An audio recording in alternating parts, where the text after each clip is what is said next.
Tinupak si Bongbong Marcos nitong batas ni Riza Hontiveros na anti-pregnancy bill, anti-pregnancy law, yung para sa maagang pagbubuntis.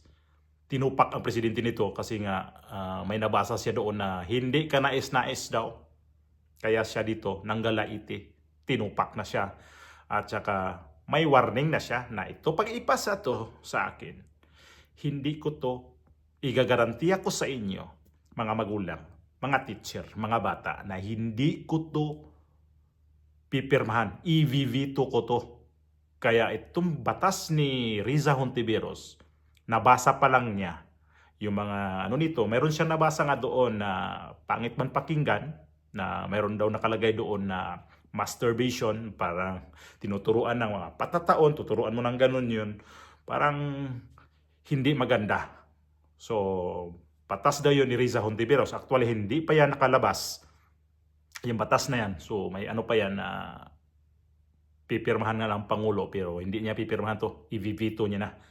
So, para nyo po maintindihan, masundan nyo itong balita na to, na although itong balita na to ay hindi naman masyado itong pinapansin, pero para sa atin na makikita natin ang paligid natin ngayon kung bakit ba talaga kailangan natin may batas na ganito. So, tunghayan natin yung video na to na nanggalaiti si President Bongbong Marcos kay Riza Hontiveros. At saka bago po yan, pakisubscribe po ang YouTube channel ko po. Over the weekend, I finally read in detail Senate Bill 1979. And I was shocked and I was appalled by some of the elements of that. Because this is all this woke that they are trying to bring into our system. You will teach four-year-olds how to masturbate. That every child has the right to try different sexualities. This is ridiculous. It is abhorrent. It is a travesty of what sexual and sex education should be to the children. What about the parents? Wala na silang karapatan na silang mag-decide kung ano at kailan tuturuan yung bata. I'm a parent and I'm a grandparent. So I feel very strongly about this. So, let me be very, very clear. I still believe that sex education, in terms of teaching kids the anatomy of the reproductive systems of male and females, is extremely important. The consequences of early pregnancy, the prevalence of HIV, kailangan ituro lahat yan para alam ng mga kabataan. Pero yung mga sinama nila na mga woke na absurdities are abhorrent to me. And I'm already guaranteeing, hindi pa napasa ito. Pero if this bill is passed in that form, I guarantee all parents, teachers, and children, I will immediately veto it. Mr. President, with all due respect, maliwanag na wala po sa bill kahit ang salita na masturbation. Wala din po yung try different sexualities. CSE contains the very same things you support. Teaching kids anatomy, the consequences of early pregnancy. Yan po ang atin ding isinusulong. I am willing to accept amendments to refine the bill so we can steer it to passage. Galit na galit siya, di ba? Adherent. Parang nakakagulat, nakakatakot ang batas na to. Yun ang pinapalabas talaga niya. Parang ayaw niya na yung pangalawa niyang pipirma sa batas na mapahamak naman siya. Kasi itong batas nito, yung mabubuntis, anti-buntis law, sabihin na natin ng ganun, ayaw niya ng pangalawahan. Kasi pumirma na nga siya doon sa batas ng BICAM na may mga anomalya, baka ito na naman, sunod-sunuran siya, kaya siguro tinupak ang presidente.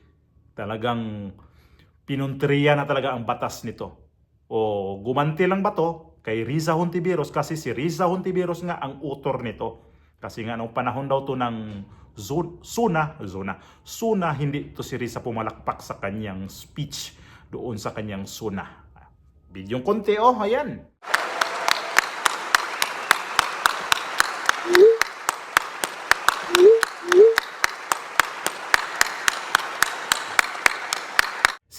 Di nakaganon lang siguro. Ang ano siguro ni Bongbong Marcos nito, wag naman sana na kay Risa Hontiveros Portoso, hindi ko to pirmahan kasi dito mo marakpak sa akin, eh. Gantihan na lang ba?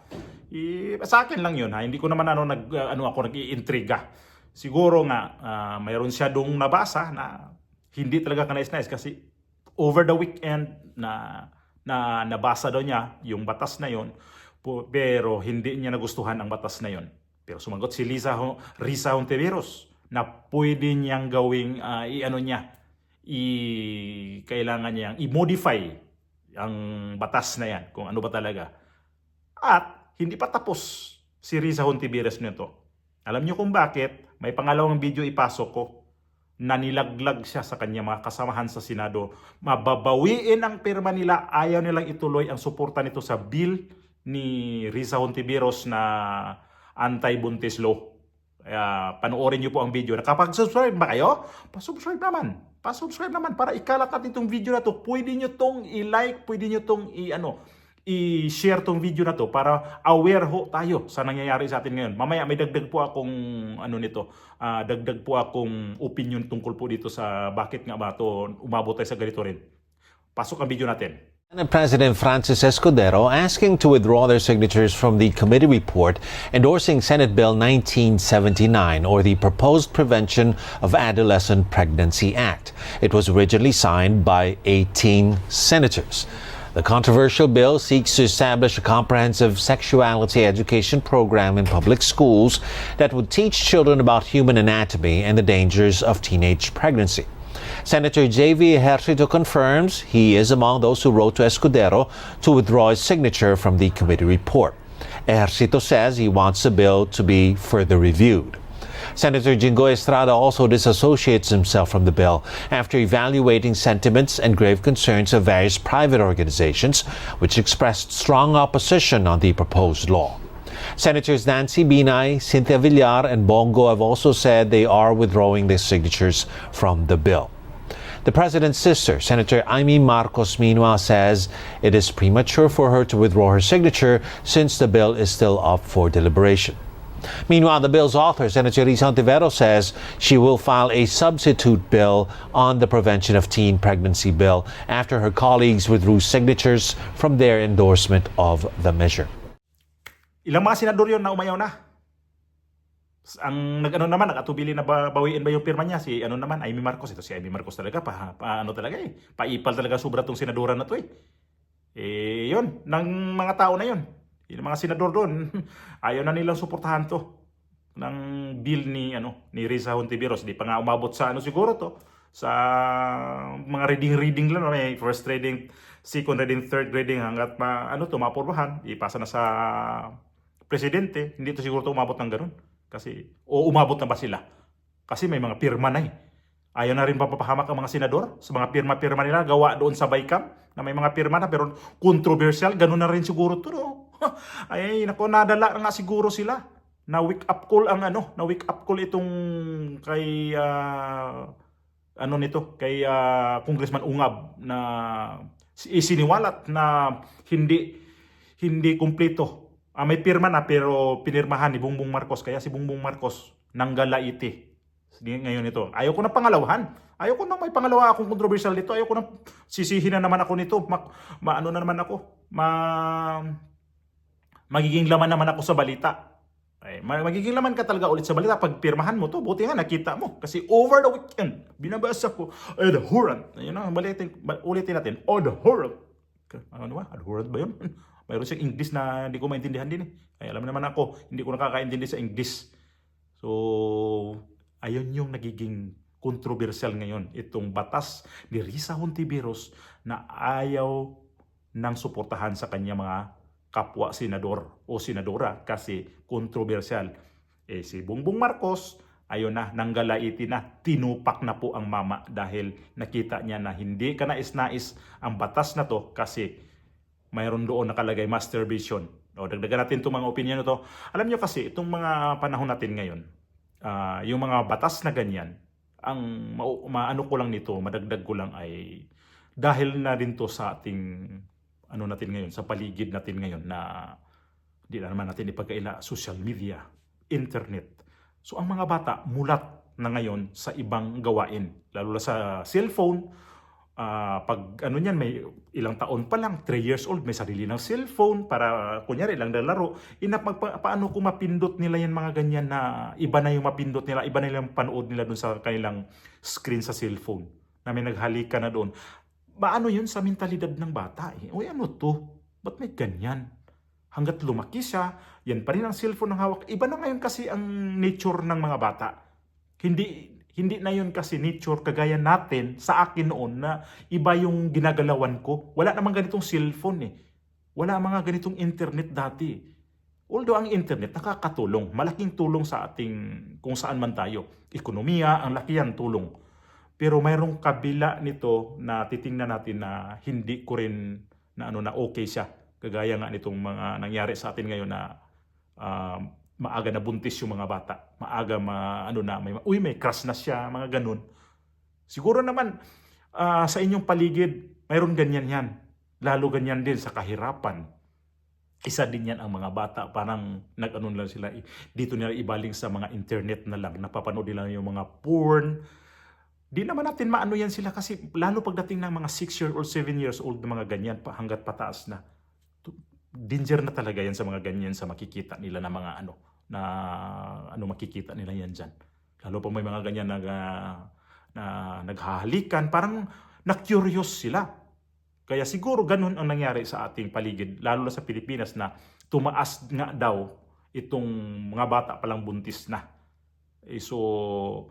Nakakaalarma nga naman to kahit naman dito sa ibang bansa, ganun na rin naman ang kalakaran ba, ang nature ng mga bata dito na kabata-bata pa, 12 years old na, naka-high heels na, ganyan, tapos naka-lipstick, naka-makeup, na mukha ng pok-pok dyan naglalakad sa kalye. Yung sabi ko dati, di ko naman nakikita ng ganyan na ganyang edad na 11 years old, 12 years old, naka-makeup na nagkampat na yung mukha sa kaartihan. May mga lagay-lagay pa dito, mga blue-blue dito. So, kaya siguro ganun na lang ang ni Risa Hontiveros na gumawa ng batas na ganun. Hindi ko naman si Risa Hontiveros na hindi ko naman nabasa rin yung batas niya. So, di ko rin makapag-judgmental doon kung ano ba talaga yon kasi hindi ko naman nakita yon. Pero itong sagutan nila ni Bongbong Marcos at Risa Hontiveros at saka pag-withdraw nito mga senador na ayaw nilang suportahan yung kay Risa Hontiveros na batas, mukhang nakakaalarma nga naman siguro. Ito mga senador naman, bakit kayo pumirma kaagad-agad na hindi naman pala yun? Binasa nyo ba yan? O kagaya na naman sa Bicam na yan na pinabayaan nyo na tapos pagdating ng mga ganyang nagkaputukan na, kanya-kanya na kayong hugas kamay. Kaya hindi, mayroon sa akin yun mayroon, iba-iba ng version nyo na naman yan. Ang hirap kasi yung mga senador, gumagawa kayo ng mga ganyan pagdating na sa mga tahimik na, kagaya ngayon. Kay Chis Escudero at saka si Grace po, tahimik sa balita ngayon. Ito naman sa kabila, Speaker Romualdez at saka si Saldico, tahimik din. Mga congressman, tahimik dito sa mga nangyari ngayon. Ang hirap kasi sa inyo pag gumawa kayo ng mga kabulastugan. Pag napuna kayo sa taong bayan, nagagalit kayo sa taong bayan o kaya ang taong bayan pa ang may kasalanan na kayo ang mismo ay may kasalanan, mga lintik, mga litsugas kayo. Sabihin ko ulit, litsugas kayo kasi wala kayong nagawa sa sarili nyo dyan. Pirma kayo ng pirma, yun pala, may kabulastugan. Buti na lang tong si Bongbong Marcos, ang talino, no? Ang talino. Ang talino niya. Buong weekend, yun ang pinag-aabalahan niya. Thank you, Mr. President, kasi nakita mo yun. Saludo na ako sa presidente, ha? Kasi nga, ginawa niya tong bill na to na ayaw niya ipasa. Huwag naman yung atakihin dito. Ang atakihin niyo itong mga senador at saka itong mga gumagawa ng batas nito na pumirma na naman na hindi pala kanais-nais yun. Anak ng tukwa talaga naman itong batas sa atin sa Pilipinas, mga palibhasa kasi wala. Piliin natin yung abogado, ha, itong eleksyon na to. Pili tayo ng mga abogado para maganda siguro ang batas natin makukuha nating batas kaysa ngayon na puro na lang tayo hiring-hiring, ha. Kasi mukhang hindi na talaga maganda ang paligid sa atin sa Pilipinas ngayon kasi lutang na lutang tayo lahat. nahawa tayo sa mga leader ngayon na nagsipaglutangan na tayo. Saan tayo pupulutin ito? Sa umaalon-alon. Ay nako, wag na tayo dyan. Kailangan natututo tayo sa loob ng 3 years, pumili tayo ng maayos na mga kandidato. Pumili tayo ng maayos na mga mamumuno sa atin. Please lang po.